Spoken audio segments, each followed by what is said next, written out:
환경, 어디까지 보호할 수 있을까요?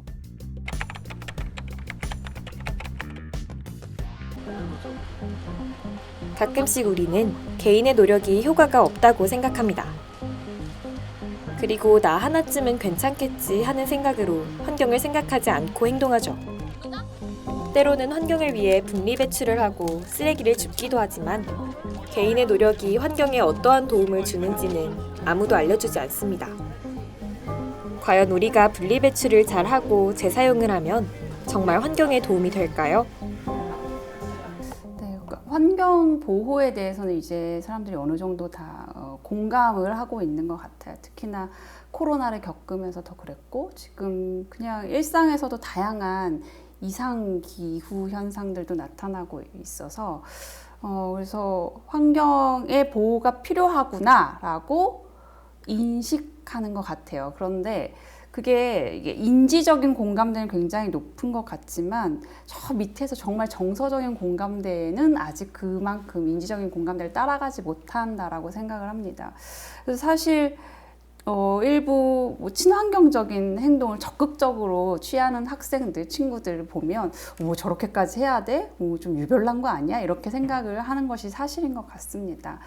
근데 사람들이 보통 그래요. 먼 미래에 일어날 일에 대해서 지금 그것들을 대비하기 위해서 자신의 어떤 형태든 약간의 희생이나 불편을 감수해야 된다면 사실 그것이 와닿지 않죠. 그것이 바로 실천으로 이어지기가 쉽지가 않다라는 거예요. 그래서 저는 조금 환경 보호를 좀 적극적으로 유도하기 위해서는 정책적으로 좀 단기적으로 사람들한테 인센티브를 줄 수 있는 정책들이 오히려 필요하지 않을까라는 생각이 들어요. 그래서 예를 들면 우리가 텀블러를 활용하면 500원을 할인해 준다. 이런 건 굉장히 즉각적으로 우리가 느껴지는 인센티브잖아요. 그렇기 때문에 또 수용성도 높을 수 있고, 그래서 저는 참여하기 쉽고 그리고 간편한 인센티브들을 많이 주는 게 정책적으로 그것이 훨씬 개인의 환경 행동을 유도하는 데 효과적이지 않을까 이렇게 생각합니다.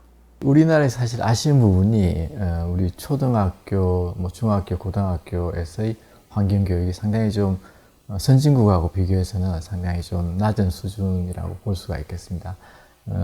선진국 같은 경우에는 대학 입시에 포함되는 과목 중에도 환경과 관련된 과목이 있어서 많은 학생들이 이제 환경에 대한 기본적인 이해도가 상당히 높게끔 정규 교육 과정에 있는 반면에 우리는 환경 교과목이 있기는 한데 이게 입시하고는 좀 동떨어져 있기 때문에 환경 교육을 하는 선생님들도 거의 없는 상황이고 그에 따라서 이제 학생들도 제대로 된 교육을 좀 받지 못하는 그런 아쉬운 면이 많이 있습니다. 네, 안녕하세요. 저는 서울 소재에 있는 초등학교 교사 홍세영입니다. 환경교육에 관심을 갖기 시작하고 또 환경교육을 계속 꾸준히 실천해 오면서 지금 시작하는 나의 환경 수업이라는 책을 쓰게 된 작가이기도 하고 이를 통해서 강의 활동도 하고 있습니다. 제가 처음부터 책을 쓰려고 했던 건 아니고요. 저는 사실 어렸을 때 환경운동가가 꿈이었었어요. 그런데 어쩌다 보니 교사가 되어서 아이들한테 어떻게 하면 환경을 알릴 수 있을까 하던 고민하던 차에 교사로서 내가 할 수 있는 환경운동이 바로 환경교육이겠다. 그렇게 생각해서 환경 수업을 오래전부터 조금씩 하게 되었습니다. 그런데 환경 수업을 하고 환경 교육을 할 때마다 배워본 적도 없고 내가 받아본 적도 없어서 어떻게 할지 고민이 되게 많았어요. 그래서 포기하고 싶기도 하고 아무도 시키지 않은 일인데 이거를 계속 할 수 있을까라는 고민이 굉장히 많았었거든요. 그렇지만 아이들한테 수업을 하면서 그렇게 느꼈던 것들 그리고 저 스스로의 변화되는 모습들을 보면서 정말 환경 수업을 포기하지 말아야겠다라는 생각을 하고 더 많은 선생님들께서 환경 수업을 했으면 좋겠다는 생각으로 쓰게 되었습니다. 그렇다면 작가님은 책을 통해 어떤 내용을 전달하고자 하신 걸까요? 제가 이 책에서 말하고 싶었던 것 중 하나는 최근에 환경 수업을 하면서 가짜 친환경 수업 같다는 생각을 많이 했어요. 태양광 자동차 만들기라든지 에코백 만들기, 텀블러 만들기 이런 것들을 만드는 수업으로 생각을 하는 것 같아요. 그래서 이게 공작 수업인지 환경 수업인지 헷갈리더라고요. 환경 수업을 할 때 무언가 환경 교육의 방향을 제시를 해주고 싶었어요. 그래서 제 책에서 다루고 있는 가장 큰 부분 중에 하나가 바로 환경 수업의 방향, 원칙 이것입니다. 이러한 개인의 환경 보호를 실천하는 데에 있어 우리가 가장 먼저 해야 할 일은 무엇이 있을까요? 저는 우선적으로 환경에 대해서 민감하게 관심을 갖는 것이라고 생각을 해요. 환경 이슈가 굉장히 많은데 그 문제를 나의 문제로 나와는 어떤 관계가 있는지 고민해보는 습관이 필요한 것 같습니다. 이렇게 개인이 가지는 환경에 대한 의식이 중요한 이유도 있을 것 같은데요. 개인적으로 환경보호 실천을 하기 위해서는 사실 나의 마음의 변화, 나의 생각의 변화가 먼저 일어나야 되거든요. 그런데 이게 나와는 별개의 문제로 생각을 하면 아무도 그게 와닿지가 않아요.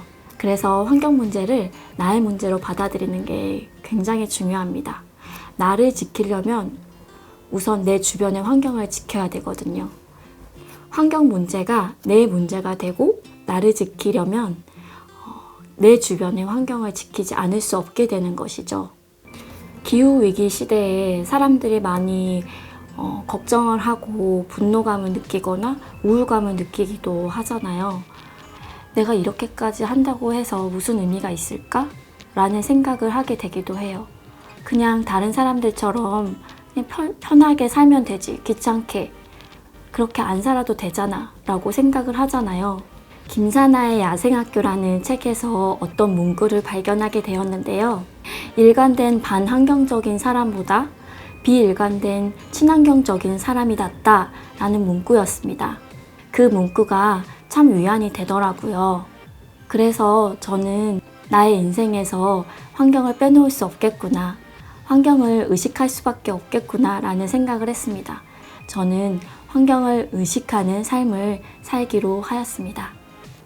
그래서 지금 당장 환경 실천, 행동하는 것도 중요하긴 하지만 그 행동으로 이어지기 위해서는 내가 얼만큼 생활 속에서 환경을 의식하고 살아가느냐, 그게 중요한 것 같습니다.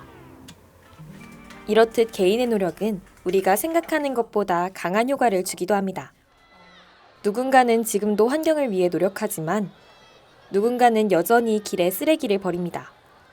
이렇듯 우리는 무의식 중에 환경을 보호하고 또 망가뜨리는데요. 하지만 우리가 환경 문제를 직시하고 환경에 관심을 가지는 그 작은 순간들이 모여 환경을 해결하는 길을 만듭니다. 나 하나는 모든 것을 할 수 없지만 우리 모두는 무언가를 할 수 있으니까요.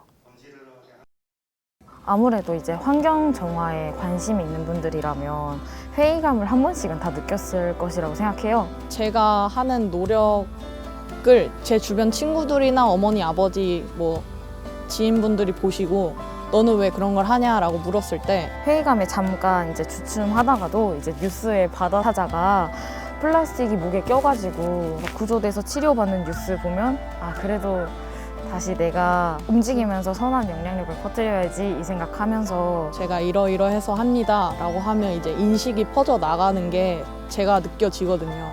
물론 개인이 노력하는 것도 정말 중요해요. 하지만 개인만 노력해서는 절대 환경이 보호가 될 수 없다고 생각을 하거든요. 그런 인식을 퍼뜨려 나가는 게 저는 더 중요하다고 생각해요. 그런 사소한 거 하나라도 이렇게 퍼지면 조금이라도 더 좋으니까.